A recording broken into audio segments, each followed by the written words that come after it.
Açtım, karşımda böyle 11-10 yaşlarında, daha göğüsleri belirgin olmayan bir kız çocuğu, saçları kocaman böyle dağılmış.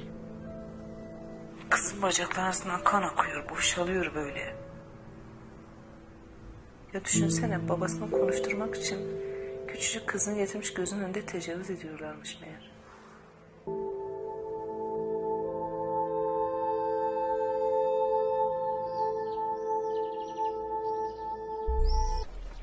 Ya benim kardeşim 12 yaşında. 12 yaşında bir anda, bir gecede kardeşim büyüdü, 20 yaşını geçti.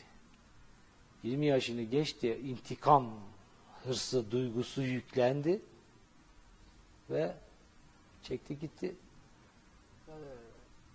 Yani 12 yaşında bir insan asker olabilir mi? Ya da gerili olabilir mi? Ya da silah alabilir mi? Ya da intikam olabilir mi? Kin olabilir mi? Bizde yaratıldı. Çoklarla kana buladılar beni. Son bir kere dikilse gelip o kokunu içime ölürse işte dolması bu bana.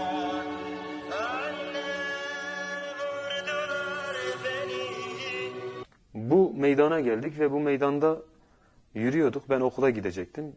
Tam bu meydana gelmemizle birlikte olay başladı. Aşağıda şu sokağın hemen başında bir panzer çıktı. Birkaç tane askerle birlikte. Bizi taramaya başladılar.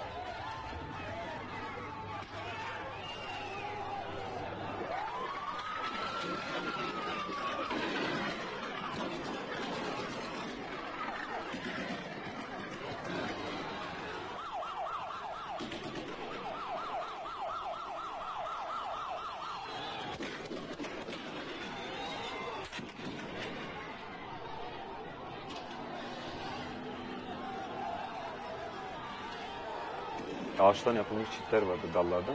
Biz çitlerden atlaya atlaya bizim eve kadar ulaştık. Ve böyle bir 3 günden fazla devam etti yani. Her yerde mermiler uçuşuyordu.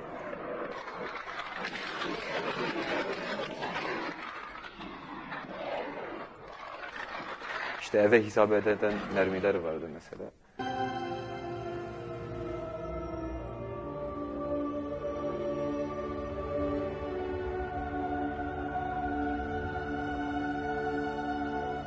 Güneydoğu'da siz doğduğunuzda bir çocuk olarak, hele 90'lı yıllardan sonra aslında siz çocuk değilsiniz.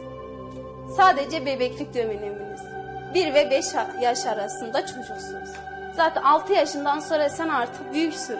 6 yaşında sen 15 yaşındasın aslında. 10 yaşına geldiğinizde zaten siz oluyorsunuz 20 yaşında. 15'ten sonra zaten 40 yaşından bile hani kendinizi 40 yaşında hissediyorsun. Diyarbakır'da herkesin gelip koştuğu bir yarış vardı. Ben de gelip ona katılmak istedim. Katıldım. Kötü koştum.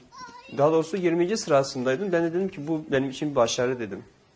Diyarbakır'da sağlamların, normal insanların arasında ben 20. sıraya girmişim. Bu benim için iyi bir başarı dedim.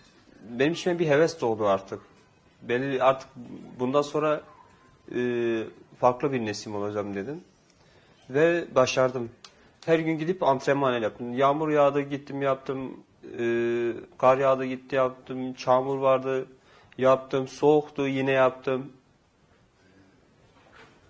2011'in Nisan ayında.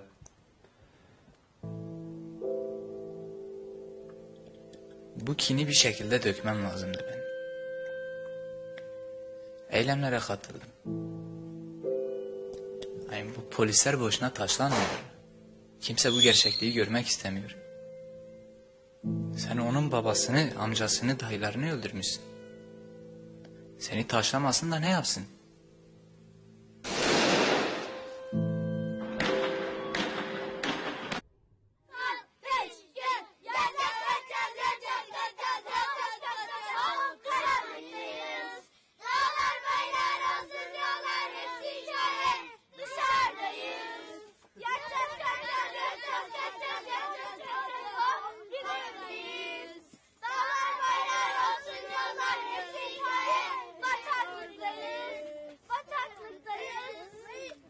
biz okula gidemiyoruz.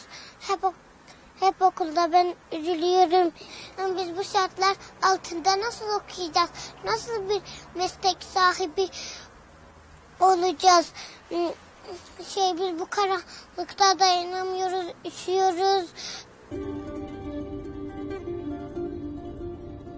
Eskiden o kadar güzeldi bu köy ama şimdi bu olay olduğundan beri her şey var. Acı var, öfke var, kahır var. Her şey var. Artık bizim için hayat yok oldu. Her bir evin 3-4 koyun keçisi vardı. Yani sınırlara bizim yaylamıza terör örgü çektikleri için, mayın döşedikleri için hayvancılık da yapamıyordu. Çünkü 500 tondu o bombalar. Bir tane üzerine kaya böyle dümdüz yapmış. Yani burası gibi dümdüz yapmış. Kum gibi yapmışlar o kayaları.